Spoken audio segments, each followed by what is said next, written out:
واحد بيسألني ايه اسهل واسرع طريقة استلم بيها فلوس بالدولار من بره مصر من غير ما يضحك عليا. بص يا سيدي الفاضل، خليني احكي لك عن تجربتي في القصه دي. زيي وزي ناس كتير بتشتغل اونلاين او بتستلم فلوسها من بره مصر، جربت باي بال وجربت بايونير، وكل مره كنت بكتشف ان في جزء كبير جدا من الفلوس بيطير ايه ده، بيتضرب بالنار. تعال اقول لك الموضوع بالارقام عشان تبقى فاهم. باي بال بياخد تقريبا نسبه من 4% لحد 5% على التحويل، وفوق ده كله بياخد فرق عمله عالي جدا. يعني لو حد بعت لك 1000 دولار ممكن تلاقي نفسك مستلمهم على 920 دولار، هو كده، وتقفل بقك وتبوس ايدك شعر وده.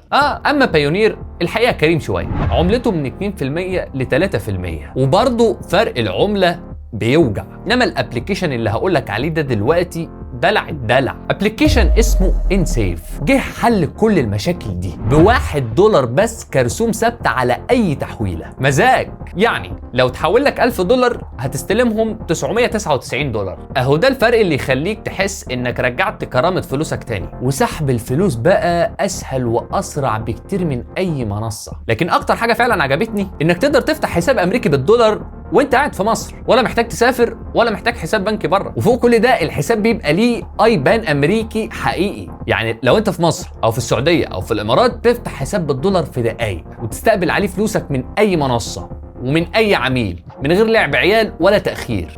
الموضوع بسيط يا جماعه، انتوا معقدينها ليه؟ قولوا لي بقى في الكومنتات لو انت داخلك بالدولار ومن بره مصر، هل هيفرق معاك النسبه دي ولا هتقول يلا كله رايح؟ اهم حاجه وانت بتستلم فلوسك ما تنساش كفايه انك عظيم في نظر نفسك، وانك تعمل لي فولو عشان تعرف مني حاجه عن كل حاجه.